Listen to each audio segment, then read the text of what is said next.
Número 17 está conformado por mi persona Glorimar Marquina y mi compañero Brian Puente.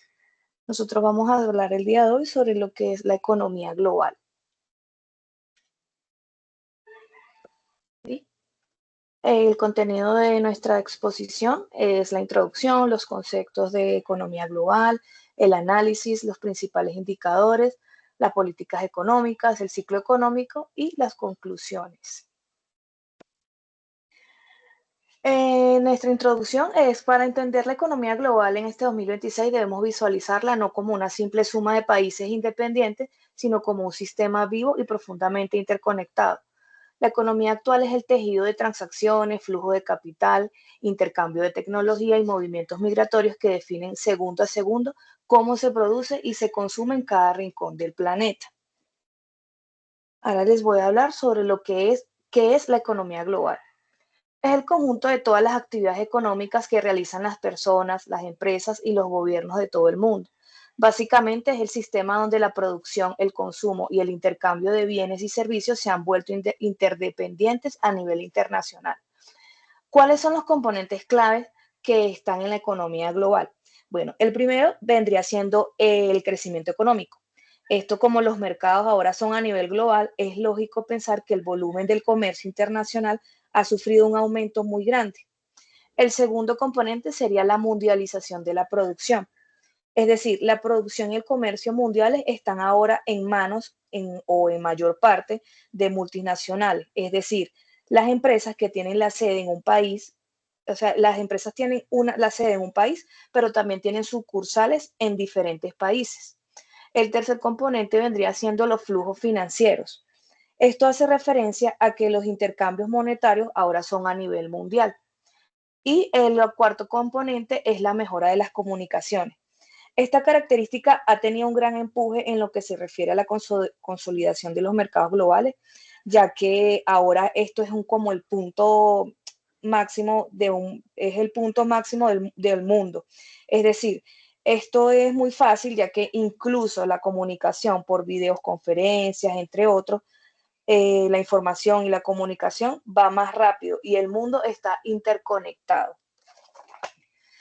De acuerdo a una publicación de la página web untad.org sobre la situación y perspectiva económica mundial, para el año 2026 hay ciertos puntos claves. Esto vendría siendo, el crecimiento mundial se está desacelerando y sigue siendo desigual entre regiones. ¿Qué quiere decir esto? Que se espera un crecimiento del 2,7% en 2026 con una leve recuperación al 2,9% en 2027, cifras que siguen siendo inferior al promedio histórico del 3,2%. El punto 2, que tiene una referencia que tras un 2025 inusualmente activo, el comercio mundial se prepara para un enfriamiento en el 2026, debido a que el fin del impulso temporal, obstáculos persistentes como mantenimiento de barreras comerciales y una inversión productiva está totalmente estancada. Esto quiere decir que el comercio pasa de una actividad acelerada por el miedo a los aranceles o a un periodo de cautela y un bajo crecimiento. El punto 3.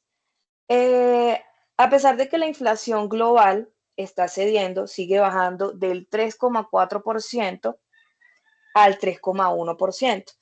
Y el alivio no llega a todos por la persistencia de unos precios altos. El cuarto comportamiento como tal son las condiciones financieras. Han mejorado, sí, han mejorado, pero los riesgos siguen siendo elevados. Esto quiere decir que el dinero fluye, pero está muy concentrado en tecnología y sigue siendo escaso para los países que más necesitan crecer. Le doy la palabra a mi compañero Brian Puentes. Buenos días. Ahora vamos a hablar acerca de los principales indicadores macroeconómicos de la economía global. Entonces, en este punto tenemos el PIB, que es un indicador que mide el crecimiento económico e indica la expansión o la recesión de una economía. También tenemos la inflación, que básicamente consiste en la variación general de los precios en la economía y cuando tiene un crecimiento sostenido y considerable, generalmente los bancos centrales de cada país establecen medidas de política monetaria para controlar esa inflación. El tercer punto es la tasa de desempleo, que básicamente es la medición del factor trabajo en cada economía. Y por último tenemos la balanza de pagos, que consiste en una medición entre el nivel de exportaciones e importaciones que cada economía de un país tiene. Si exporta más de lo que importa, tiene una balanza de pagos positiva; si es al contrario, es negativa. Ahora, en cuanto a política económica, tenemos lo que es la política fiscal y la política monetaria. La política fiscal consiste en el manejo del gasto público y de los impuestos que hace cada gobierno de cada país. Y en ese mismo sentido es ejecutada por esa parte. La política monetaria, por su parte, consiste en lo que mencionábamos anteriormente, que es el control de la oferta monetaria y las tasas de interés, con el propósito de controlar los picos inflacionarios. Y es ejecutada, como se mencionaba, por los bancos centrales. Ya hablando puntualmente del ciclo económico, todas las economías tienen un comportamiento cíclico, en el que primero encontramos una fase de expansión, de auge, y después sigue generalmente un periodo de recesión, de depresión, y finalmente un proceso de recuperación que es el que reinicia el ciclo como tal. Estos momentos del ciclo se deben a una serie de factores que en una economía globalizada como la nuestra, pues se ven influenciados por muchos factores de la economía global. Entonces, en este sentido, encontramos conflictos geopolíticos, como actualmente el conflicto, la guerra de Rusia en Ucrania, o las intervenciones, por ejemplo, de Estados Unidos en diversos países, como recientemente en Venezuela.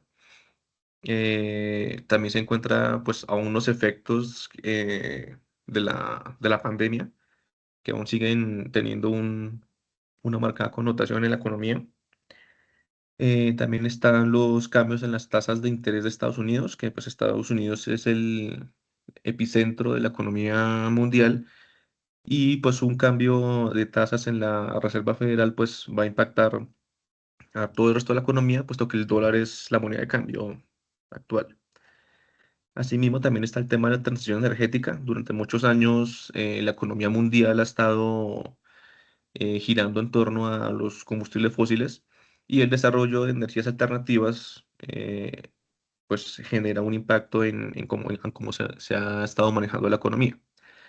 También tenemos el tema de la digitalización, que también tuvo un gran repunte como resultado de la pandemia. Las personas ya no tienen que desplazarse largas distancias para trabajar, por ejemplo.